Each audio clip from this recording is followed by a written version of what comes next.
everyone, welcome to Half-Ass Movie Reviews. My name is John. And my name is Matt. And we're on to our second part of our James Bond review series. And we're starting off today with From Russia with Love, which came out 1 year after Dr. No. And this is the definition of, let's run that back. Same director, everybody pretty much came back from the first one that, wasn't killed off in the first one. Continues the plot of the first one. And in my opinion, a much better movie. Did you stay awake this time? Well, you know what? I did stay awake. However, I had a very, very tough time paying attention to this one. I think Dr. No was a better movie. If I had to watch one of them again, I would say Dr. No. And I'm really upset because I love the James Bond movies, but these two, not a great start for me. But, it's funny. I've been trying to tell you. I'm like, I don't think you're going to get into them until next week when we get to Goldfinger. And it's funny because somebody on Twitter said the same thing. Like, for me, the James Bond franchise doesn't start till Goldfinger. So it's just... I hope you're right, but I have a feeling I'm not going to like anything until we get to Roger Moore. It's funny because for Roger Moore, I feel like personally it's like a step back, but maybe I'll like him more this time. I don't know. So Roger Moore, we'll get to him when we get to him. Maybe I'll like him more, but I actually personally really enjoyed this movie. I'm surprised. I'm glad someone did. Yeah, because the first time I watched this, it wasn't my favorite, but I enjoyed it. It's still got some rough parts, just like Dr. No, especially like... Again, with the lighting at night, some parts. Yeah. I mean, there's some good ideas in there.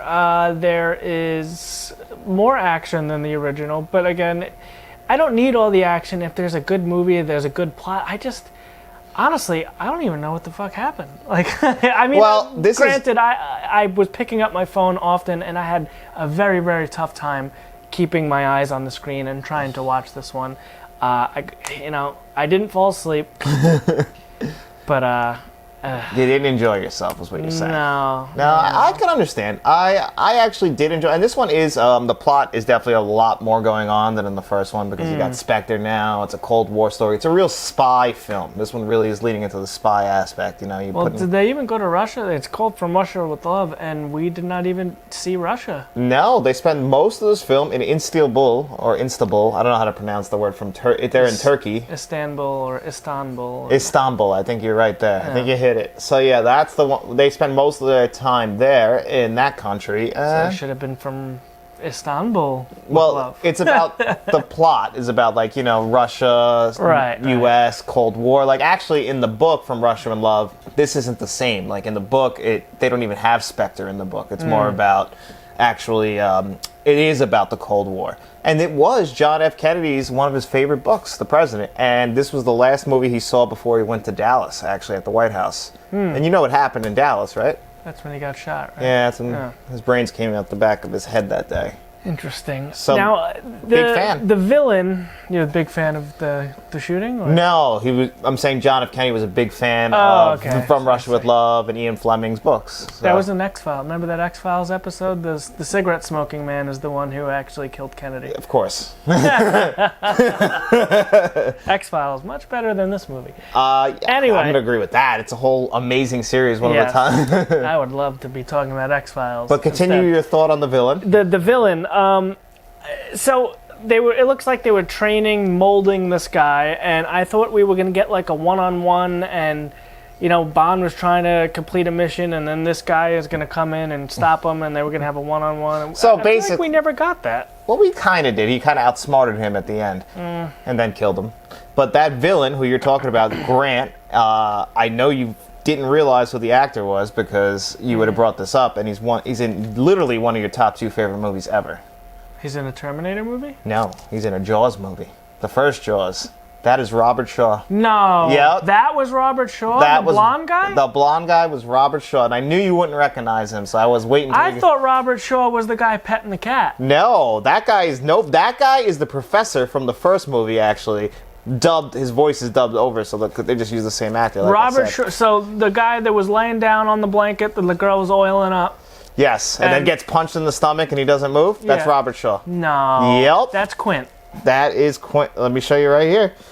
Get out of town. Robert Shaw as Donald Red Grant. I convinced myself that Robert Shaw was the guy petting the cat. I was like, oh yeah, that kind of sounds like Robert Shaw's voice. Did Did he do the voice for that guy? Yeah. 'Cause you said it was dubbed, right? No, he wasn't dubbed. The guy petting the cat was dubbed. Was that Robert Shaw's voice? No, that voice was... I don't know who that voice was, actually. I don't have a name, but it wasn't Robert Shaw. Are you sure? No, I'm not. That's By the way, that's Blofeld, so that character eventually is played by Donald Pleasance. But yeah, because he had the whole cat, like the Dr. Evil vibe. Just had the hair left. They still have the hair on the cat. Right. Also, guys, just want to let you know, lemon Oreos. Yes. The official cookie of Let's Talk. However, the thins are better. My girlfriend just bought the wrong one. Not terrible, but we prefer the thins here. And so if you hear us snacking, it is lemon Oreos. Now, I know what you're thinking. Why lemon? Just go buy thin lemon Oreos and then... Yeah, the regulars are okay. Thank me later. So it's Anthony Dawson was the guy who was playing Blofeld, and it doesn't say who voiced him, but it does say he was dubbed.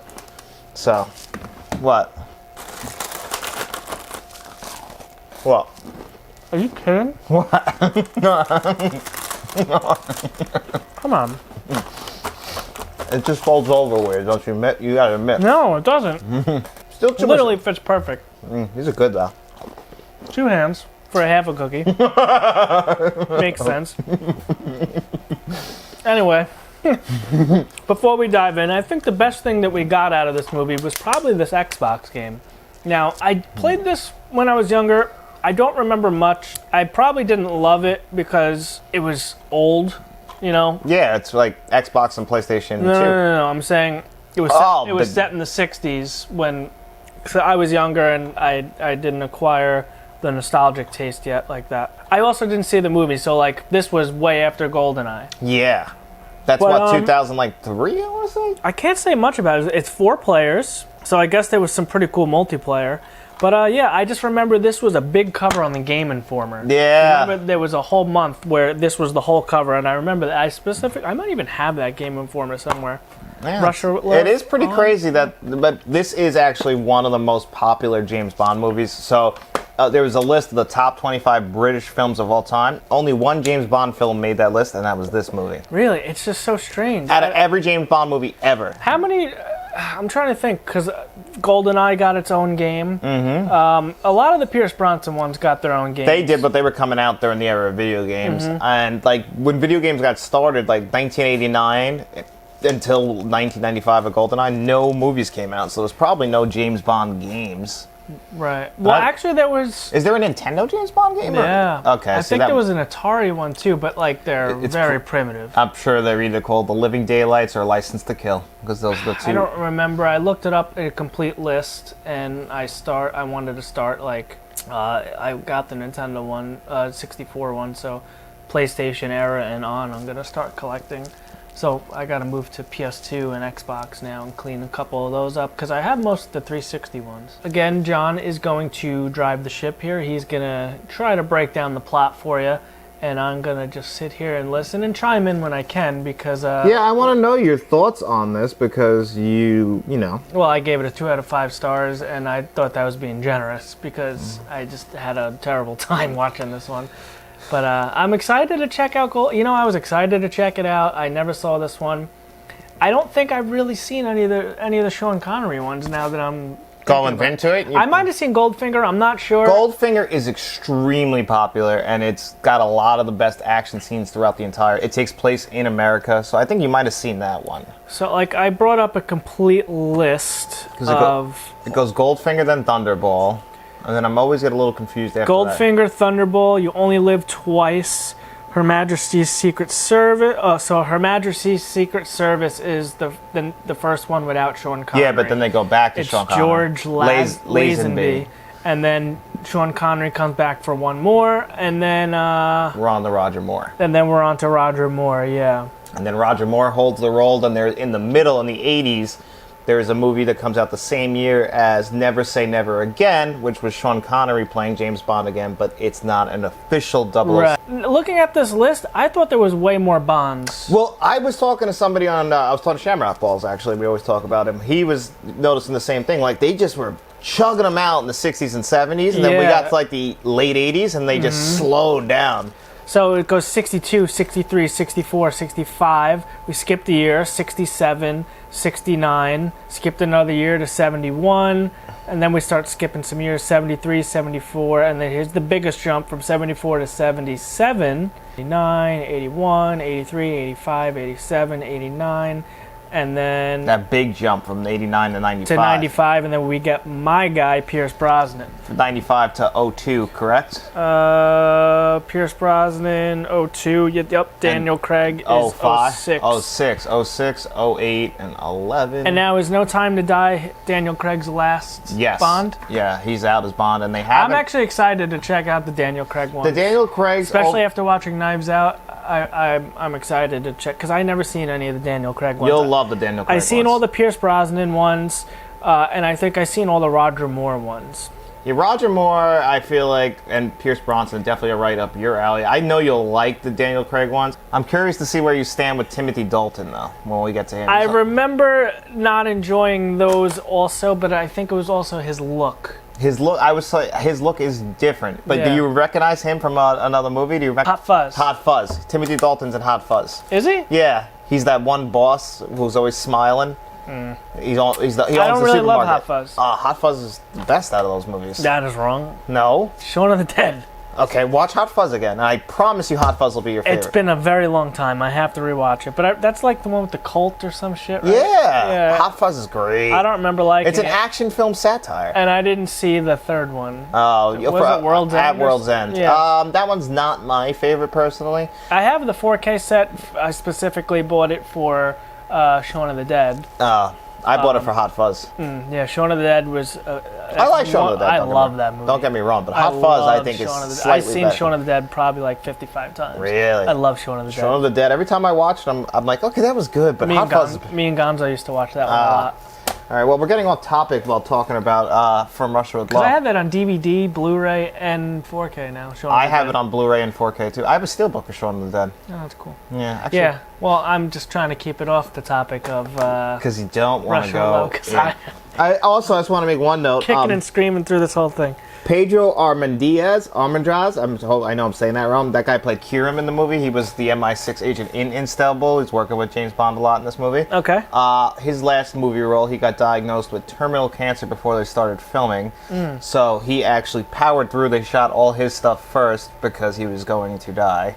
And he wanted to have enough money for his family. So that's why he powered through, even though he was in apparently a ton of pain making this movie. Shit. Yeah, so a little bit of a sad note, but I did want to make note of that because, R.I.P. Yeah.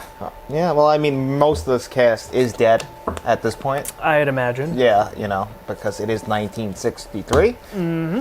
And again, Sean Connery here is 32 years old now and somehow looks older than me and Matt, even though he's right around our age. Yeah, it's weird. I don't get that. Men just had so much miles on them back then.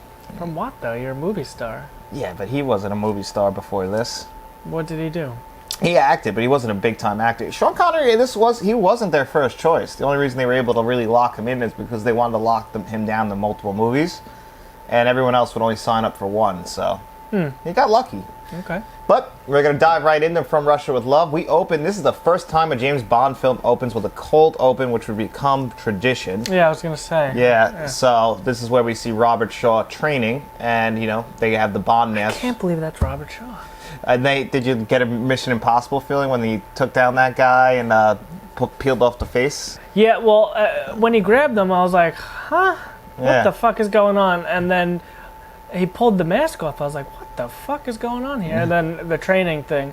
But I thought it was like a MI6 or whatever the fuck it is training. I thought it was like the Bond training thing. Yeah, you're right with MI6. But no, that's Spectre's training facilities.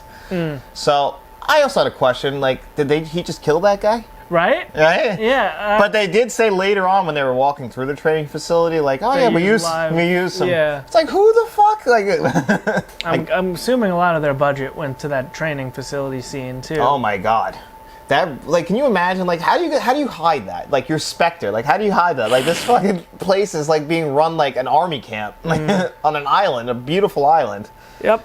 But anyway, after we see all this, see him do the training, we cut into the opening credits. James Bond, every film has a unique opening credit sequence. This one has a beautiful lady dancing while they project the opening credits onto her body.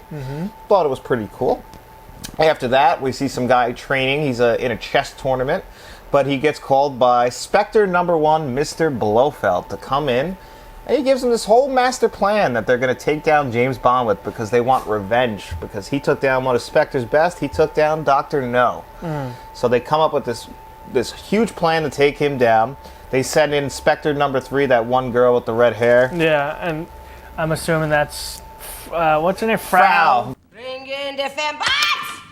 Fembots! Send in the guys! Fate said that when we were Frau watching. Farvicino, whatever, from Austin Powers. Yeah, definitely. Yeah. So that's Scott! that's Colonel Klebb is her name, so she's a big one, Inspector. And it's funny actually because they go by numbers, and like in Austin Powers, his name Number 2. Number 2. So And there was no number 2. no, it was just number 1 and number 3. Who was number 2? Oh, unless he was number 2, that guy that was underneath that he. Oh no, he was number 5. Yep, he was number 5. Well, we know where number 2 was. Yeah, number 2 was working for Dr. Evil. That's how he got the. That's why he's not there. And then after that, they what's it called? They set out their plan, and then this is where we first see James Bond in this movie. Already, he's hanging out by a boat with a beautiful woman, of course, because he's James Bond. That's what he does. And he's got to keep her in line. This girl missed him real bad, but he's like, no, the work is calling. You shut your fucking mouth when I'm on the phone with the office. He literally gave her a slap. I think, didn't he? Or he pushed her away. He did something. He was like being a real dick about it. This girl just wants to spend time with him, but, you know, he's got to always be on call. She wanted the hog. She sure did. She really did. Like, she was, like, begging him, like, to stay. Like, she was really upset. And in the end, he did. Of course he did. Like, he wouldn't be James Bond if he didn't. He threw her a beat down. Honestly, all these women are just all over him. Like, I haven't experienced this yet in my lifetime. But, like, every time he's, like, with Moneypenny, like, you could tell she's totally into him, too. Like, They're smitten. yeah, they really are. Yeah. And You then saying you haven't experienced that? I haven't had that many women glomming over me. As surprising as that can be, like, no, really, no, not that many women at all, actually. There's been my wife, and there was one other woman before my wife, and that is the list. Interesting. And I don't think both of them were begging, if I'm being honest. They weren't kicking and screaming, though. They did come willingly. I am no James Bond. In case. No. So then he hands over to MI6, where we see Moneypenny again, and we see M again. He goes inside. He gives him the whole breakdown. You know, we got to head. So we're sending you to Istanbul because we have somebody there that's defecting. Nailed it. Right? Rolled right through it. We have somebody there that's defecting. They're going to tell us everything because they have to steal this like decoder. So they're going to steal it, and then James Bond is going to meet with this other girl and get it. Now, we also see at the same time, we'll call her Frau, she's pretending to be still with Russia and not with Spectre, and that this is how she's able to convince this other girl, this other beautiful woman, who was a real-life ballet dancer, and she's the Bond girl in this movie. That's how she's able to convince her to do it, because you got to go in there and you got to do it for Mother Russia. So you have to trick James Bond. But we don't go to Russia. No. But it all is about Mother Russia. But really, it's all about Spectre, and that's the whole thing. Yeah, there's the last one. Well, second to last. Oh, okay. Yeah. But Spectre's throughout the entire franchise. They're the like real big bad villain group. Because the reason why they invented Spectre is because they didn't want to offend any of like Russia, U.S. You know, it's a British. And it took them 20-something movies to make a well, that's because that's when they introduced because somebody else plays Blofeld in that Spectre. Because like. Technically, I don't know if they're all sequels, and then sometimes technically they're reboots. I just consider them like the Monster of the Weeks of X-Files. Well, Daniel Craig, like they actually give him an origin. There's a through line? Yeah, for all his. But the rest of them, no. I think they're all just kind of one-offs. They actually give him an arc in that. Because, yeah, every movie, you know, he gets the girl in the end, like you said. And then this is also the first time in James Bond history that we see Q from Q Branch. Brings in, this time we actually get a real gadget, not just a new gun. We get the briefcase with a bunch of stuff in it. Yes. Which all get used in the movie because they're smart. I saw the one with the telephone. Yeah. You could see if it was bugged, I guess. Is that what that was? I was a little confused on that one. And actually, I thought it was so cool. It's like, James Bond's so cool. He grabs that rotary phone and he just drops the thing on the bed. Drops on the bed, yeah. Like, oh, that was a cool move. I was like, I guess that's what you had to do back then. How else are you going to make a rotary phone look cool? Yeah. Yeah, I like that too. And then he rubbed that thing on the bottom.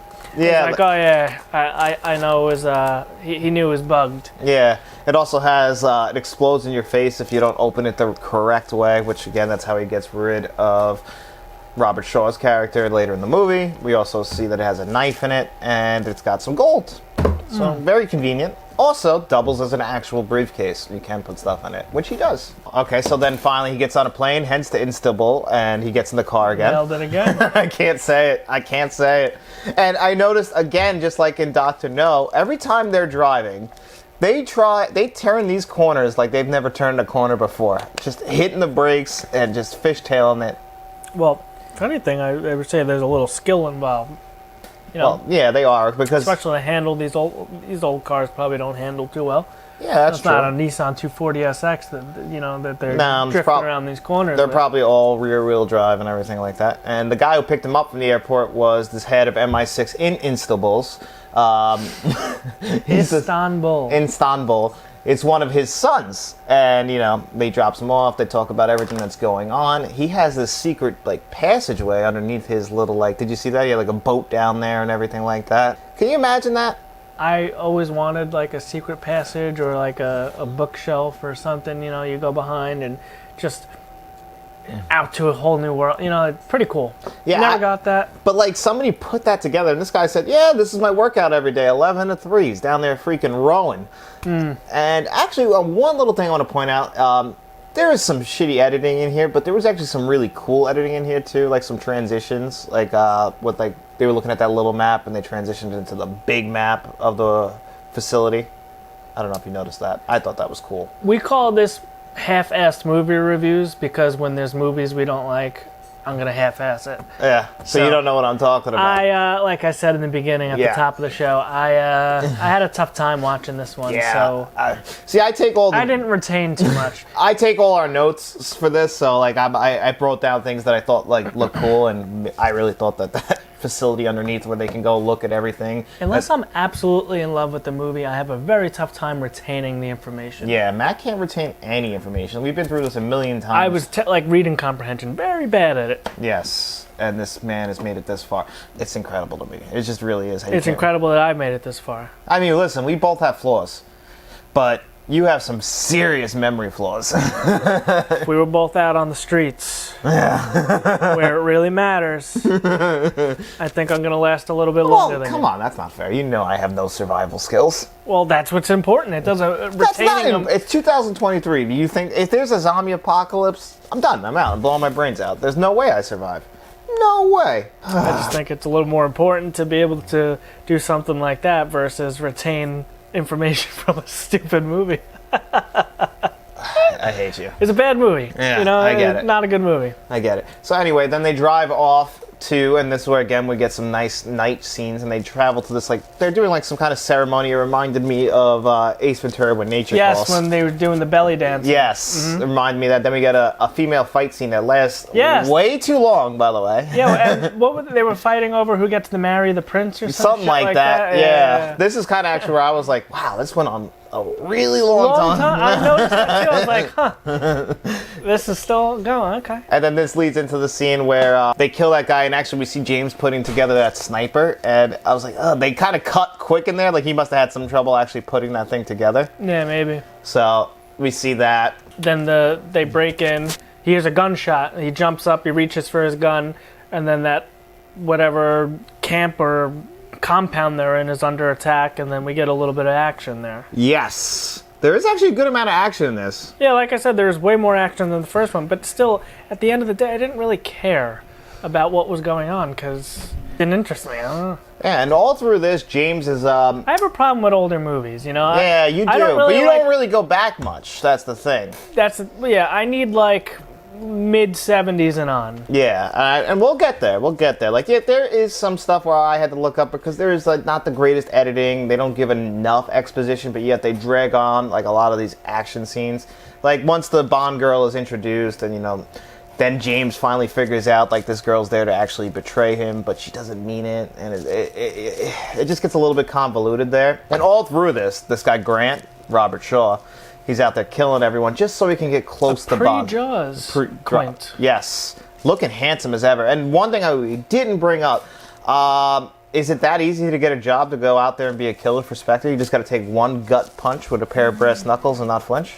Well, I think this is something they were cooking up, and that whoever the buyer or whatever came to see what she was buying. She's like, yeah, he's good. He'll do. Yeah, that's pretty much exactly what happened. But I could have done that. I could take brass knuckles to the freaking stomach and not flinch. Maybe once. Once, right? Yeah, that's what I'm saying. And so, eventually, Mr. Bond, and when he figures out that the girl is not really who she says she is, he gives her a slap in the face, too. Yeah. Tell me who you are, who you're working for. Yeah.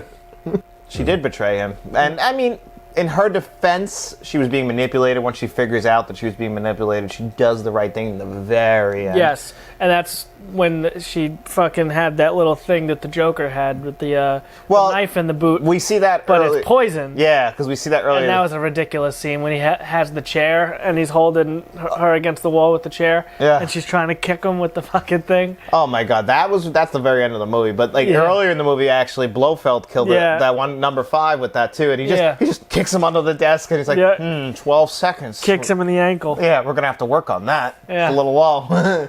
Like, can you imagine that? Like, if you fail, your boss kills you. It's like, I always said, why do people work for Darth Vader? Why do you want to work for here? Like, number 3's like, I'll get him. Like, she's so desperate to prove herself. And that was it number 3 that threatened to fight or kill the other girl? She didn't... If she didn't help her. Actually, the very end of this movie is definitely the same exact ending as Austin Powers. Which one? The first one. Instead of having the guy with the shoe come and throw it, it's this girl shows up as a maid.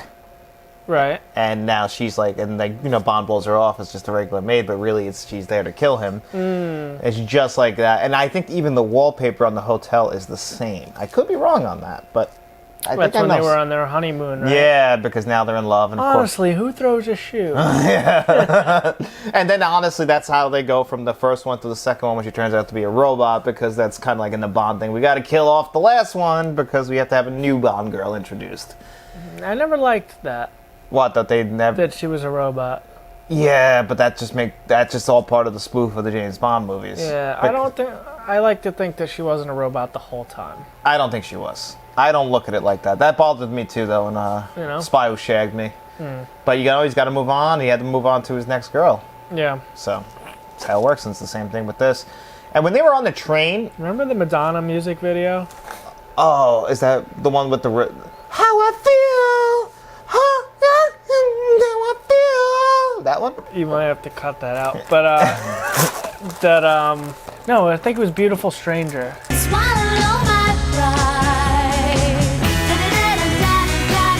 Oh, yeah. That was Madonna? I think so, yeah. Oh, okay. That was Spy Who Shagged Me. Yeah, I didn't realize that was Madonna. How?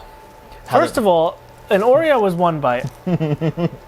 And that would solve all the crumb issues that we're having. And the two hands on the... How is Oreo a two-handed cookie? I think it can be two hands, Matt. No. Almost no foods is two hands. I'm going to disagree with you. Because right off the bat, you got sandwiches. At some point, it's two hands, yes. But when it gets smaller, it's one hand. It's only one hand once you get to the very end of the sandwich. And there's one bite left. You can one hand that. You could one hand at least half of it. I'm going to disagree. But a cookie, there's no business for two hands to be on an Oreo. Well, since I did it on camera, I'm going to disagree. But, Comment down below. How many hands should go on an Oreo? I still think two. Sometimes. That's insane. And it's a one bite. It's always one bite. Unless you're dipping it... No, even if you dip it in milk, it's still just one bite. No. Cookies are always two bites. No, that's... 2 to 3. But you don't have any crumbs. Yeah, but who cares about the crumbs? Most people. You could just eat them. Jesus Christ. Just finish this movie.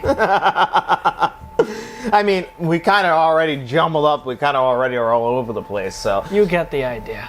You get what's going on, yeah. So pretty much, at some point in this, because I don't even remember, because now I've just been yelled at for how I eat Oreos. Lemon Oreos at that. The official cookie of Let's Talk.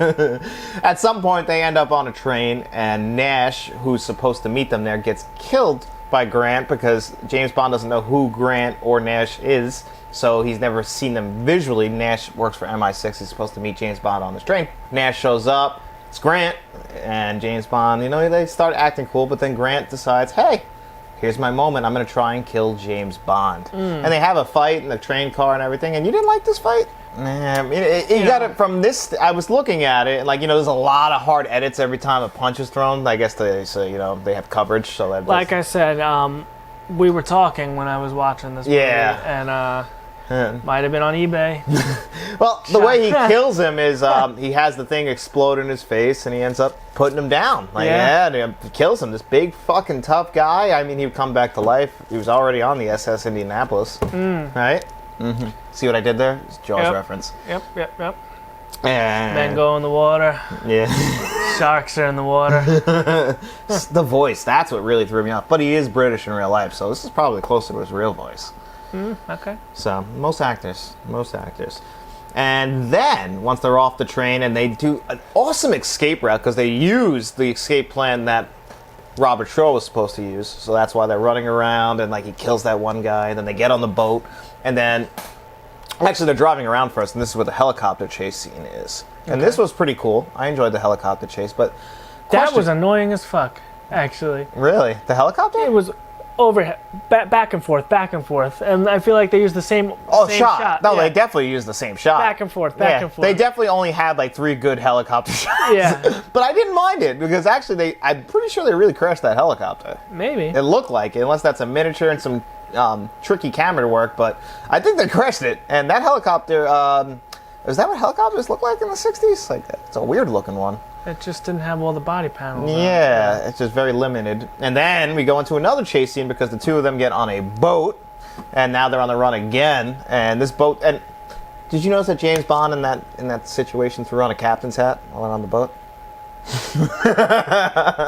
I must have missed that. I was looking at him like, this fucking guy really just all the time he's got to be fucking debonair and just, you know, he's dashing. He is. It's all times. Yeah. Well, that's part of the job. That's why he wears a tuxedo. Mm-hmm. No, you're right. You gotta be. Always like, yeah. Even after he killed Robert Shaw, he buttoned up and everything, cleaned himself off, and went on his merry way. Yep. And yeah, the boat scene's pretty cool. They have a really nice explosion in the end. And then this is again how the movie pretty much ends. They beat Spectre for this time. And then I noticed in the credits. Oh yeah, I wanted to talk to you about this, but 1 second before we get there, I just wanted to point out something, that Spectre is beat here, but Spectre does come back, and Blofeld does get recast with Donald Pleasance. I'm excited for that. Yes, so. I want to see Dr. Loomis. And then, yes, I think what you were just about to say is that James Bond will return in Gold. So I was talking to, again, with Shamrock Balls about this, because Marvel definitely took this from them, right? Saying there's going to be another one? Yeah. This had to start here, right? Maybe. I mean, I guess. Like, I thought that was pretty cool, and I didn't think of... Oh, Marvel stole that. I think in GoldenEye they get the movie wrong at the end, because I think they did a switch.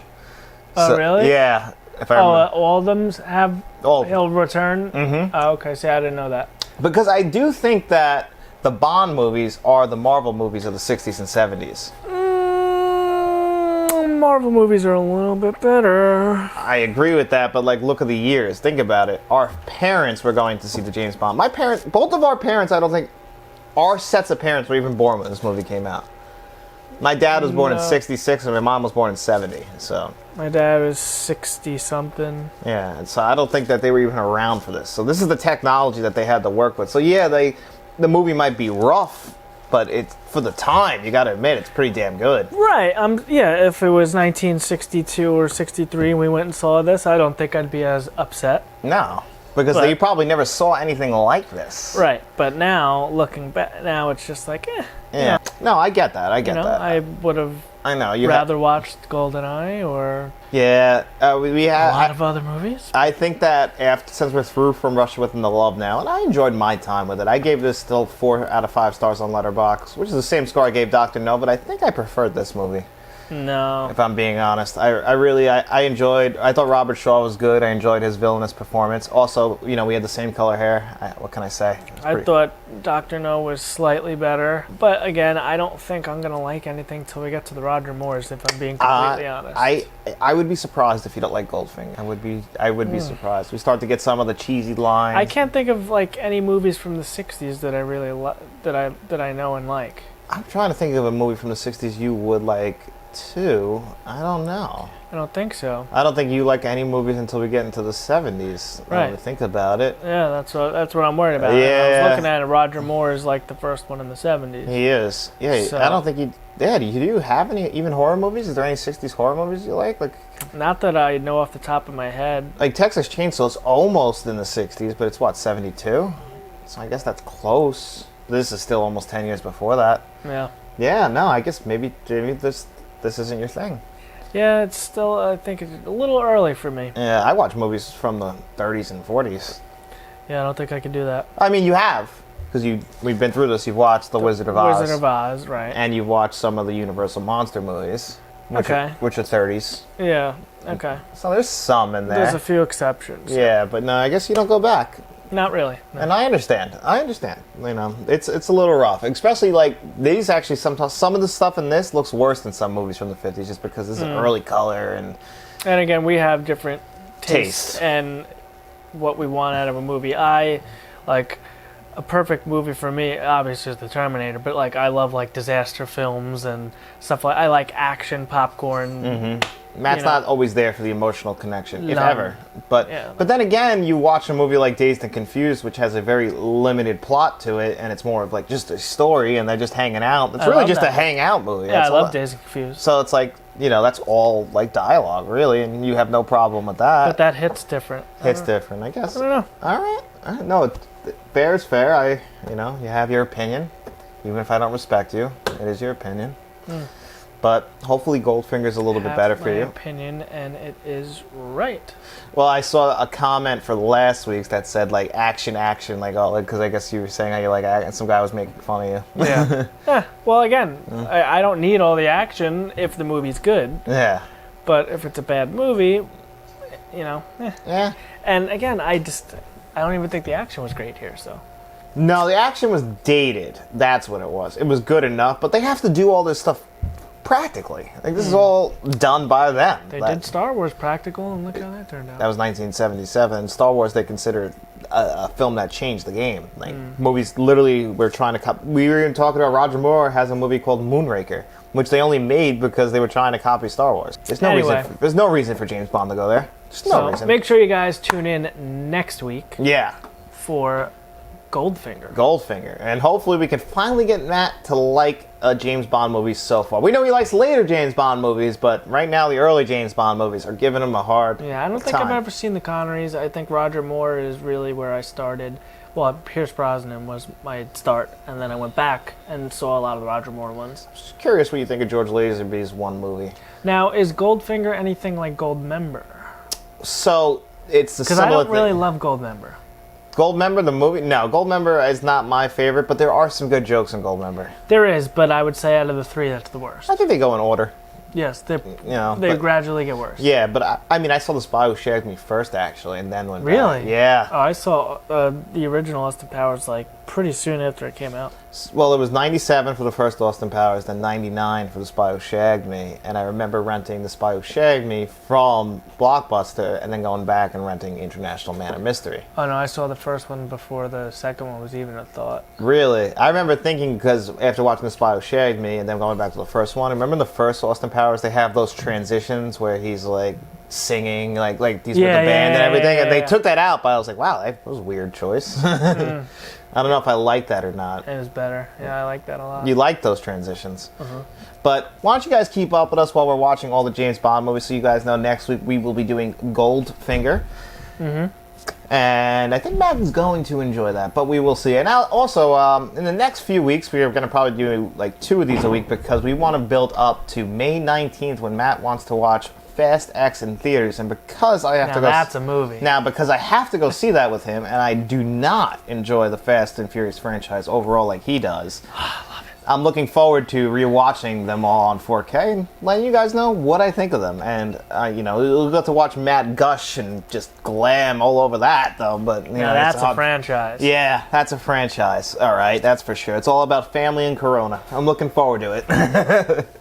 great movies. But until next time, guys, go grab some lemon Oreos and watch some Bond movies. Yep, and then you can also help us out by telling all your friends about us and subscribing to us on all podcast services and on YouTube. And then after you do all that, I got nothing else. I really don't. You took my line. Go fuck yourself. You took my line. All right. We're out of here.